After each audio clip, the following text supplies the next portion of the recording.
എല്ലാവർക്കും എൻ്റെ വിനീത നമസ്കാരം. ഈ അല്പം മുന്നേ ഞാൻ ഈ പ്രഭാഷണത്തിന് ഇരിക്കുന്നതിന് അല്പം മുന്നേ ഒരാൾ എന്നോടൊരു ചോദ്യം ചോദിച്ചു. ആ ചോദ്യം ചോദിച്ചപ്പോഴാണ് നല്ലൊരു വിഷയമാണെന്ന് തോന്നി. അന്നേരം തന്നെ ആ വിഷയത്തെക്കുറിച്ച് സംസാരിക്കാൻ വേണ്ടിയിട്ട് ഞാൻ തയ്യാറായത്. ഞാൻ അവരോട് പറഞ്ഞാൽ ഇതിനുള്ള മറുപടി ഏതാനും സമയത്തുള്ള അല്ലെങ്കിൽ ഇന്നോ നാളെയോ ആയിട്ട് ഒരു വീഡിയോ ആയിട്ട് നിങ്ങളുടെ മുന്നിലേക്ക് കൊണ്ടുവരാമെന്ന് പറഞ്ഞു. അങ്ങനെയാണ് ഞാൻ ഈ വീഡിയോ കൊണ്ടുവരുന്നത്. എന്താ വിഷയം എന്നറിയോ? വീട്ടിൽ പ്രാർത്ഥനയ്ക്ക് വേണ്ടി വെക്കാൻ പറ്റിയ ഈശ്വരീയമായ ഫോട്ടോ ഏതാണ്, ഏത് ദേവന്റെ ഫോട്ടോ ആണ് നമ്മുടെ വീട്ടിൽ വെച്ച് ആരാധിക്കാൻ ഉത്തമമെന്നാണ് അവരുടെ ചോദ്യം. അപ്പോൾ ഇങ്ങനെയുള്ള സംശയം നിങ്ങൾക്കുണ്ടോ എന്ന് എനിക്കറിയില്ല. ചില ആൾക്കാർക്ക് ഇങ്ങനെയുള്ള സംശയം ഉണ്ടാവും. കാരണം വീട്ടിൽ ഏത് ഫോട്ടോ വെക്കണം? ഇത് പറയാൻ കാരണം എന്ന് വെച്ചാൽ അവരെന്നോട് പറഞ്ഞാൽ ഞാൻ ഭദ്രകാളിയെ നല്ലപോലെ ഇഷ്ടപ്പെടുന്ന ഒരു വ്യക്തിയാണ്. പക്ഷേ ഒരാൾ പറഞ്ഞു ഭദ്രകാളിയുടെ ഫോട്ടോ വെക്കാൻ പാടില്ല, കാരണം അത് രൗദ്രഭാവമാണ്, വീട്ടിൽ കലഹമായിരിക്കും എന്നാണ് പറയുന്നത്. അപ്പോൾ അത് വെക്കാൻ പാടുണ്ടോ? അല്ലെങ്കിൽ ഞാൻ ഏത് ഫോട്ടോ ആണ് വെക്കേണ്ടതെന്ന വിധത്തിലാണ് അവർ ചോദിക്കുന്നത്. ഇവിടെ നമ്മൾ ചിന്തിക്കേണ്ട ചില രൗദ്രഭാവത്തിലുള്ള ഫോട്ടോ ആയാലും ശാന്തഭാവത്തിലുള്ള ഫോട്ടോ ആയാലും ഏത് ഫോട്ടോ നമ്മൾക്ക് ഇഷ്ടമുള്ളതാണെങ്കിൽ, നമ്മൾ ആരാധിക്കുന്ന മൂർത്തിയാണെങ്കിൽ നമ്മളത് വീട്ടിൽ വെക്കാം. നമ്മുടെ അച്ഛൻ, നമ്മുടെ അമ്മ വളരെ രൗദ്രഭാവത്തിലാണ്, അല്ലെങ്കിൽ മറ്റുള്ളവർക്ക്, നാട്ടുകാർക്ക് ആർക്കും ഇഷ്ടപ്പെടില്ലെങ്കിലും നമ്മൾക്ക് വളരെ പ്രിയപ്പെട്ടവരായിരിക്കും. നാടിന് ശാപം ചെയ്തവരാണെങ്കിലും നമ്മൾക്ക് വളരെ പ്രിയപ്പെട്ടവരായിരിക്കും.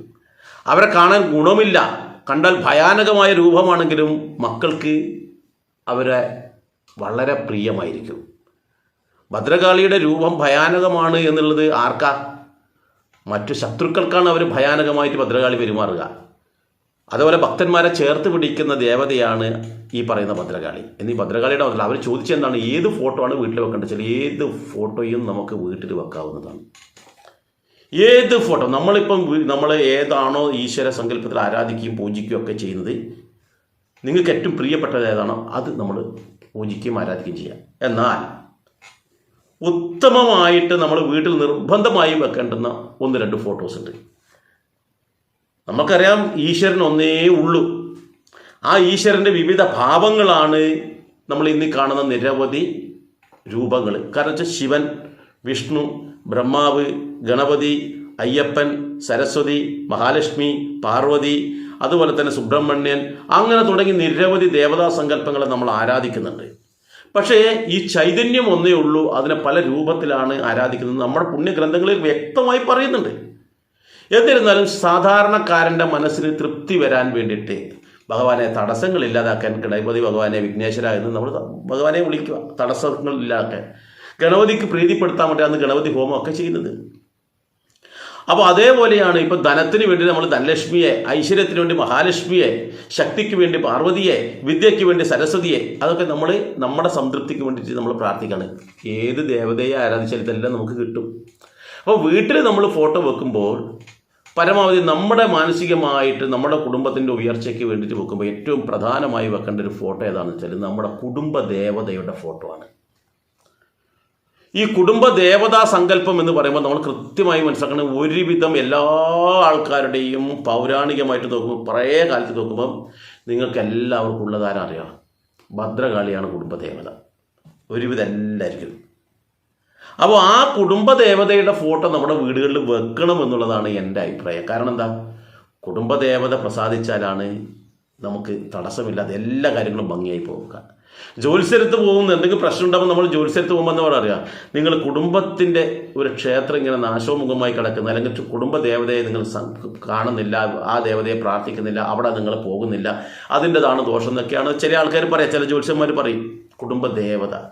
അപ്പോൾ ആ കുടുംബ ദേവതാ സങ്കല്പത്തിൽ നിങ്ങൾക്കൊരു ക്ഷേത്രമുണ്ടെങ്കിൽ ആ ക്ഷേത്രത്തിലെ ദേവതയെയാണ് 1ാം സ്ഥാനമായിട്ട് പരിഗണിക്കേണ്ടത്. രണ്ടാമത് കൊടുക്കേണ്ടത് എന്താണെന്നറിയോ? രണ്ടാമത് വെച്ചാൽ നിങ്ങൾ താമസിക്കുന്ന വീടിനടുത്ത് ഏതാണോ ക്ഷേത്രം, ആ ക്ഷേത്രത്തിലുള്ള ദേവത, ആ ക്ഷേത്രത്തിലാണ് നിങ്ങളുടെ നാടിന് ചുറ്റുവട്ടത്തായിട്ടുള്ള ഒരേ ഒരു ക്ഷേത്രമാണെന്ന് ഇരിക്കട്ടെ, അത് ദേവസ്വം ബോർഡാണോ, അല്ലെങ്കിൽ SNDP ആണോ, അല്ലെങ്കിൽ NSS ആണോ, അതല്ല ഏതെങ്കിലും സമുദായത്തിൻ്റെ ആണോ, ഇതൊന്നും വിഷയമില്ല കേട്ടോ. ആ ദേവതയാണ് നമ്മുടെ വീട്ടിൻ്റെ അടുത്ത്. ആ ദേവതയെ നമ്മൾ പ്രാർത്ഥിക്കുന്നതാണെങ്കിൽ ആ ദേവതയുടെ ഫോട്ടോ നമുക്ക് നമ്മുടെ പൂജാമുറിയിൽ വെക്കാം. ഒരു തെറ്റുമില്ല. അതാണ് പ്രാധാന്യം. കാരണം നമ്മുടെ ദേശത്ത് നമ്മളെ രക്ഷിക്കാൻ നിൽക്കുന്ന ആ ദേവത, ആ ദേശത്തുള്ള എല്ലാവരും ആ ദേവതയുടെ മക്കളാണ്. ആ ദേവതക്ക് ഇങ്ങനെ SNDP എന്നോ NSS എന്നോ അല്ലെങ്കിൽ അവർ വിശ്വകർമ്മജനെന്നോ അങ്ങനെയൊന്നും ദേവതക്ക് ഇല്ല. ദേവതയെ ആ സമുദായക്കാരെ ആരാധിക്കുന്നു എന്ന് മാത്രമേ ഉള്ളൂ.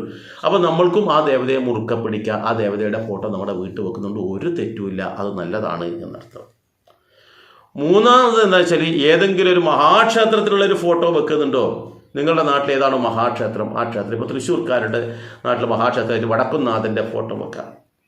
ഇനിയല്ല ഗുരുവായൂരിൻ്റെ ആ മഹാക്ഷേത്രമായിട്ടുള്ള ഗുരുവായൂരപ്പൻ്റെ ഫോട്ടോ വെക്കാം. ഇനി കണ്ണൂർ ജില്ലയിൽ എത്തിക്കഴിഞ്ഞാൽ ശ്രീ രാജരാജേശ്വരൻ്റെ ഫോട്ടോ വെക്കാം, വൈക്കത്തപ്പൻ്റെ ഫോട്ടോ വെക്കാം. അങ്ങനെ ഓരോ ആ നാടിൻ്റെ ആ മഹാക്ഷേത്രമായിട്ട് അതിൻ്റെ ഫോട്ടോ വെക്കാം. നിർബന്ധമില്ല, പക്ഷെ വെക്കുന്നത് നല്ലതാണ്. എന്നാൽ വീടുകളിൽ കുടുംബത്തിൻ്റെ ഐക്യം ഉറപ്പിക്കാൻ വേണ്ടി വെക്കുന്ന ഒരു ഫോട്ടോ ഉണ്ട്. അതാണ് ഞാൻ ഏറ്റവും അവസാനമായിട്ട് പറയാൻ ഉദ്ദേശിച്ചത്. ആ ഫോട്ടോ നമ്മുടെ വീടുകളിൽ വെക്കുന്നത് കുടുംബത്തിൻ്റെ ഐക്യത്തിന് നല്ലതാണ് എന്നാണ് പറയുക. അപ്പോൾ നമുക്കറിയാം, അങ്ങനെയുള്ള ഒരു ദേവതാ സങ്കല്പം നമുക്കുണ്ട്. കുടുംബ ഐക്യം നിലനിർത്താൻ വേണ്ടി നിത്യേന ഭാര്യ ഭർത്താവ് മക്കളോട് ഒന്നിച്ച് നിൽക്കുന്ന ഒരു ദേവതാ സങ്കല്പത്തിൻ്റെ ഫോട്ടോ ഏതാ? സാക്ഷാൽ പരമശിവൻ്റെ പാർവതി ദേവിയും ഗണപതി ഭഗവാനും സുബ്രഹ്മണ്യനും ഒക്കെ ഒന്നിച്ച് നിൽക്കുന്നൊരു ഫോട്ടോ ഉണ്ട്, കുടുംബ ഫാമിലി ഫോട്ടോ. ഇത് കുടുംബത്തിന് ഐശ്വര്യം ഉണ്ടാക്കി തരുമെന്നാണ് പറയുന്നത്, കുടുംബത്തിന് ഐക്യം ഉണ്ടാക്കി തരുമെന്നാണ് പറയുന്നത്.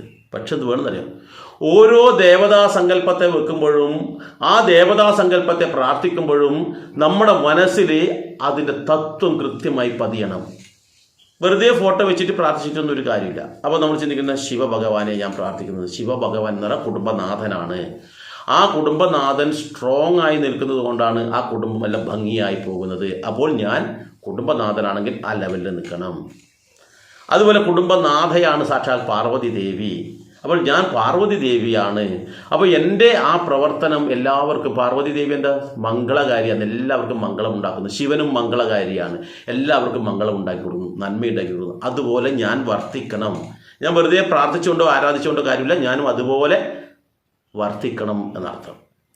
പിന്നെയോ നമ്മുടെ ഗണപതി ഭഗവാൻ മകനാണ്, ഒന്നിച്ച് ചേർന്ന് നിൽക്കുന്നു, തടസ്സങ്ങൾ ഇല്ലാതാക്കി കൊടുക്കുന്നതാണ് എല്ലാവരുടെയും. അവിടെ ജാതി മതിയോ രാഷ്ട്രീയമോ ഒന്നും നോക്കുന്നില്ല, തൻ്റെ ഭക്തന്മാരുടെയൊക്കെ തടസ്സങ്ങൾ ഇല്ലാതാക്കി നേരായ വഴി കൊണ്ടുപോകുന്നു. എന്ന് വെച്ചാൽ ഞാൻ സമാജത്തിലും കുടുംബത്തിലും ഒരു തടസ്സമായി നിൽക്കാതെ എല്ലാവർക്കും ശ്രേഷ്ഠമായ രീതിയിൽ പോകേണ്ടവനാണ് ഞാൻ എന്ന് ഗണപതി ഭഗവാൻ പ്രാർത്ഥിക്കുമ്പോൾ നമുക്ക് തോന്നണം. ഓരോ മക്കളായാലും എല്ലാവരും, ഇവിടെ അച്ഛനാണെങ്കിലും അച്ഛൻ വേറൊരാളുടെ മക്കളാണ്, അപ്പോൾ ആ അച്ഛൻ മകനുമാണ്. അച്ഛൻ നല്ല പ്രായമുള്ള ആളായിരിക്കും, പക്ഷെ അവരും ഈ പറയുന്ന അച്ഛനും മകനാണ് എന്നർത്ഥം. അപ്പോൾ അവർ ആ രീതിയിൽ പോകണം. സുബ്രഹ്മണ്യനും അതുപോലെ മംഗളകാരിയായിട്ടുള്ളതാണ്. അപ്പോൾ അത് ഒരു കാര്യം മാത്രം. അതേപോലെ തന്നെ ഈ മക്കളുടെ വാഹനങ്ങളെ കുറിച്ച് ചിന്തിക്കണം. എന്താണ്? അല്ലെങ്കിൽ ശിവന്റെ വാഹനം കാളയാണ്, ദേവിയുടെ വാഹനം സിംഹമാണ്, സുബ്രഹ്മണ്യൻ്റെ വാഹനം മയിലാണ്, ഗണപതിയുടെ വാഹനം എലിയാണ്. സാധാരണഗതിയിൽ അത് പുറത്ത് കണ്ടുകഴിഞ്ഞാൽ ഇത് പരസ്പരം കടിച്ചു കീറുന്നതാണ്. സിംഹം കാളയെത്തുന്നും ഉറപ്പാണ്, സിംഹം മയിലിനെത്തുന്നും ഉറപ്പാണ്. അതുപോലെ തന്നെ ഈ പറയുന്ന മയിൽ എലിയെത്തുന്നും ഉറപ്പാണ്. അപ്പോൾ അങ്ങനെ ഉണ്ടാവുമ്പോൾ ആ എല്ലാം തന്നെ വിരുദ്ധ ഭാവത്തിലുള്ളതെല്ലാം തന്നെ ഒന്നായിട്ട് സ്നേഹത്തോടു കൂടി കഴിയുന്നു. അപ്പോൾ നമ്മുടെ മനസ്സിൻ്റെ ചിന്തകളും അതുപോലെ തന്നെ നമ്മുടെ പ്രവർത്തനങ്ങളെല്ലാം വ്യത്യസ്തമാണെങ്കിൽ പോലും കുടുംബത്തിലെത്തിക്കഴിഞ്ഞാൽ സന്തോഷത്തോടുകൂടി സമാധാനത്തോടുകൂടി കഴിയാൻ നമുക്ക് തോന്നണമെങ്കിൽ ഈ പറയുന്ന ഈശ്വര സങ്കല്പത്തിൻ്റെ ഫോട്ടോ വെച്ച് ആ ഈശ്വര സങ്കല്പത്തെ കൃത്യമായി മനസ്സിലാക്കി തത്വം മനസ്സിലാക്കി നമ്മൾ പ്രാർത്ഥിക്കുക. അപ്പോൾ കുടുംബത്തിൽ ഐക്യം ഉണ്ടാവും. അപ്പോൾ കുടുംബ ഐക്യത്തിന് വേണ്ടി വെക്കുന്നതാണ് ഉമാമഹേശ്വര പുത്രന്മാരുള്ള ഫോട്ടോ. അപ്പോൾ ആ ഫോട്ടോ നമ്മൾ വീട്ടിൽ വെക്കുന്നത് ഉത്തമമാണ് എന്നർത്ഥം. ഇത് കൂടാതെ പിന്നെ നിങ്ങൾക്കുള്ള ഇഷ്ടദേവൻ ഏതാണോ ആ ദേവൻ്റെ ഫോട്ടോ വെക്കുക. ഇപ്പോൾ കൃഷ്ണൻ്റെ ആണ് കൃഷ്ണൻ്റെ വെക്കാം, നരസിംഹമൂർത്തിയാണോ വെക്കാം, ഒരു തെറ്റുമില്ല കേട്ടോ. ഇതിനല്ല ഭദ്രകാളി വെക്കാം, വരാഹമൂർത്തിയുടേത് വെക്കാം. നിങ്ങൾക്ക് എന്താണോ പ്രിയപ്പെട്ട ദേവതാ സങ്കല്പങ്ങൾ അതിൻ്റെ ഒക്കെ ഫോട്ടോ വെക്കാം, ഒരു തെറ്റുമില്ല. പക്ഷേ ആ ഫോട്ടോ വെക്കുമ്പോൾ അതിൻ്റെ കൃത്യമായിട്ടുള്ള പിന്നിലുള്ള തത്വം നമ്മൾ മനസ്സിലാക്കണം എന്നർത്ഥം. അതുകൂടി മനസ്സിലാക്കിയാൽ മാത്രമേ അതിൻ്റെ ഗുണം നമുക്ക് ലഭിക്കുകയുള്ളൂ. അപ്പോൾ നമ്മൾ ആ ഫോട്ടോ നമ്മൾ എങ്ങോട്ട് വെക്കും? പരമാവധി കിഴക്കോട്ട് മുഖം വരുന്ന രീതിയിലാണ് നമ്മൾ വെക്കുക. അങ്ങനെ നിർബന്ധമൊന്നുമില്ല കേട്ടോ, ഫോട്ടോ കിഴക്കോട്ട് മുഖം വരുന്ന രീതിയിൽ വെക്കണമെന്നൊരു നിർബന്ധമൊന്നുമില്ല. കാരണം എന്താ? നമ്മൾ എവിടെയാണ് ഫോട്ടോ വെക്കുന്നത്? ഫോട്ടോ വെക്കുന്നത് നമ്മുടെ വീടിൻ്റെ അകത്ത്. എന്തിനു വേണ്ടിയിട്ടാണ് ഫോട്ടോ വെക്കുന്നത്? വീടിൻ്റെ ഐശ്വര്യത്തിന് വേണ്ടിയിട്ടാണ്. അപ്പോൾ ഈ ദേവതാ സങ്കല്പങ്ങൾ വീടിൻ്റെ ഉള്ളിലേക്ക് എല്ലാ ഭാഗത്തേക്കും നോക്കി നിൽക്കുന്ന വിധത്തിൽ വെക്കാം. ഒരു തെറ്റുമില്ല. വീടിൻ്റെ ഉള്ളിലേക്ക് നോക്കി നിൽക്കുന്ന വിധത്തിൽ വേണം വെക്കാൻ വേണ്ടിയിട്ട്.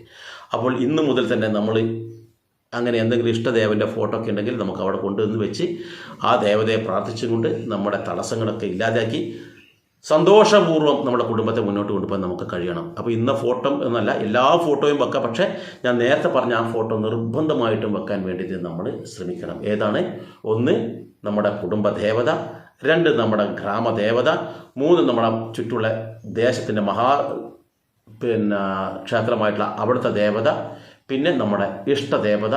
ഇത് കൂടാതെ പ്രധാനമായിട്ടുള്ളത് ഉമാമഹേശ്വര പുത്രന്മാരുള്ള ആ കുടുംബ ഫോട്ടോ. ഇത് കൂടി വെച്ചാൽ ഉത്തമമായി ആ വിധത്തിൽ നമ്മൾ കൃത്യമായി മനസ്സറിഞ്ഞ് അതിന് തത്വമറിഞ്ഞ് പ്രാർത്ഥിച്ചു കഴിഞ്ഞാൽ നമ്മളെ അതിന് ഗുണം കിട്ടുകയുള്ളൂ. അല്ലാണ്ട് വെറുതെ വെച്ചിട്ട് കാര്യമില്ല. അപ്പോൾ ആ രീതിയിൽ നമ്മൾ ചെയ്യാം. ഏതായാലും ഈ വീഡിയോ ഇഷ്ടമായെങ്കിൽ നിങ്ങൾ പരമാവധി ആൾക്കാർക്ക് അയച്ചു കൊടുക്കുക. മറ്റൊരു വീഡിയോയുമായി ഞാൻ മറ്റൊരു അവസരത്തിൽ വരാം. എല്ലാവർക്കും നന്ദി, നമസ്കാരം.